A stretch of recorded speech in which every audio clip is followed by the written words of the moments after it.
Il faut avoir un plan B, mais ensuite ne pas avoir un plan Z peut-être.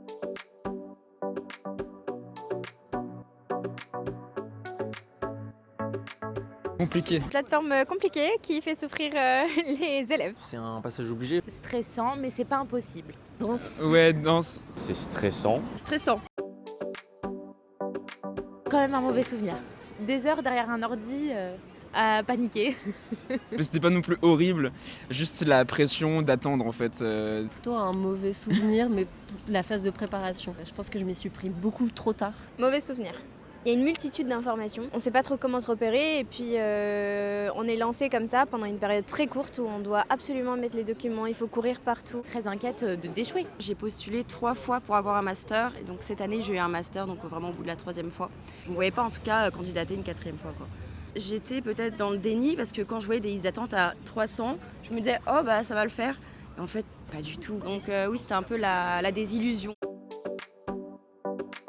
Je pense que là où des étudiants peuvent se retrouver lésés, c'est quand justement ils n'osent pas aller s'adresser à leurs professeurs, leur poser plus de questions. Aller parler à des anciens élèves, aller aux portes ouvertes avec les présentations des directeurs de master, c'est pas mal, c'est toujours bien pour un peu avoir une idée générale. Selon les facs, ce qui n'est pas forcément su, c'est que parfois il faut demander à des professeurs qui sont déjà dans la fac de signer le projet et de dire qu'ils s'engagent à l'encadrer. Et donc ça, j'ai eu pas mal d'amis qui ont galéré parce qu'ils ont pu rentrer même s'ils n'avaient pas de directeur, mais du coup ensuite ils se sont retrouvés à la rentrée à avoir 2 mois de retard sur les autres qui avaient bien ces informations-là, qui avaient pu trouver quelqu'un qui encadrait bien leur projet. Malgré le fait que c'est une année très compliquée avec beaucoup de parfois mise en compétition, l'entraide est très importante. Il faut se préparer à la découverte aussi de la plateforme, c'est un petit peu particulier, des documents qu'il va falloir donner. Il y a des projets de recherche à écrire parfois, il y a des questions aussi théoriques à travailler. Donc il ne faut pas s'y prendre à la dernière minute. Dès que la plateforme elle ouvre, il faut regarder un petit peu ce que chaque master pourrait demander. Aller vraiment rechercher qu'est-ce qui se cache derrière les intitulés de la formation. Et l'autre bonne chose à faire avant, en plus de ce travail de recherche, c'est l'organisation. Parce que je sais que moi dans mon cas, je devais finir de rédiger toutes mes lettres de motivation et finir mes dossiers pendant mes révisions. Et c'était un peu pénible. Il ne faut pas se dire, là j'ai quelque chose type, j'ai regardé une formation, elle a demandé ça, donc tout le monde va me demander ça. C'est pas du tout le cas. Et pareil, je me disais, dans les choses qui prennent un peu de temps en amont, quand on se renseigne sur les masters dans lesquels on voudrait rentrer, il y a un petit barre de recherche et on note des mots-clés. Et il faut voir que selon les mots-clés qu'on met, ça va être des choses assez différentes. Donc il faut être prêt aussi à tester différentes choses et à bien regarder tous les descriptifs. Après même les fiches, je trouve, pour se renseigner, elles sont quand même assez claires, tu as des petits onglets pour chaque truc. Tu peux voir tous les masters qu'il y a, ça c'est plutôt cool, mais après c'est à toi d'aller faire les petites recherches, les investigations, quoi. C'est un travail qui prend du temps. Tu es obligé déjà de survoler un peu. Moi en tout cas j'ai pas pu les lire complètement, Non. parce que les fiches de master elles sont quand même longues et si tu postules, tu as 30 vœux.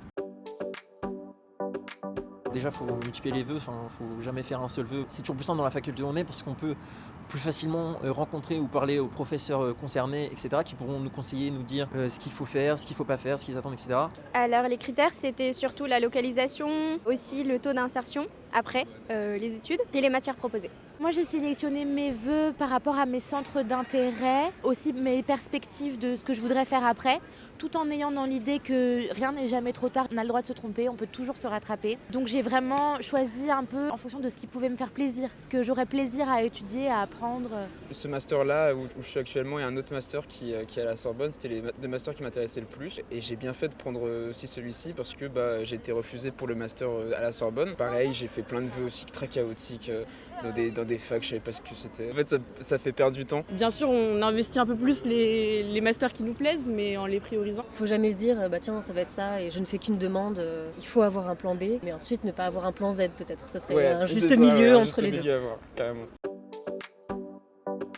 Il faut se mettre à la place des profs et de se dire qu'en lisant notre dossier, ils auront pu nous rencontrer. Il ne faut pas hésiter à parler de nos expériences, il ne faut pas hésiter à parler de ce que ça nous a appris. Personnellement, durant ma licence, j'ai eu des jobs étudiants comme beaucoup, J'ai essayé de les faire valoriser dans ce que j'avais pu acquérir comme compétences. On ne sait pas trop sur quoi ils se basent parce qu'il y a des gens qui ont des super notes qui ne sont pas pris, il y a des gens qui n'ont pas des super notes mais qui ont des bonnes expériences. Donc voilà. J'ai un directeur de master une fois qui a dit quelque chose que je trouvais intéressant lors d'une porte ouverte. À chaque fois, il y avait une question qui revenait tout le temps mais qui n'avait jamais vraiment de réponse. C'était à partir de quelle moyenne à peu près on peut espérer être pris dans votre master, et jamais les profs ont une réponse à ça. Et là, il a répondu, il a dit en vrai on ne sait pas parce que c'est plus une logique concurrentielle. Ça qui est dur, c'est qu'il faut rester un peu soi-même, mais en même temps il faut un peu se vendre parce qu'on est en concurrence par rapport aux autres. Pour optimiser ses candidatures, c'est d'avoir vraiment une cohérence sur son projet pro, sur les stages qu'on a fait. Les erreurs à éviter, ce serait de s'y prendre à la dernière minute, de ne plus dormir, de se laisser totalement bloqué par ce qui se passe.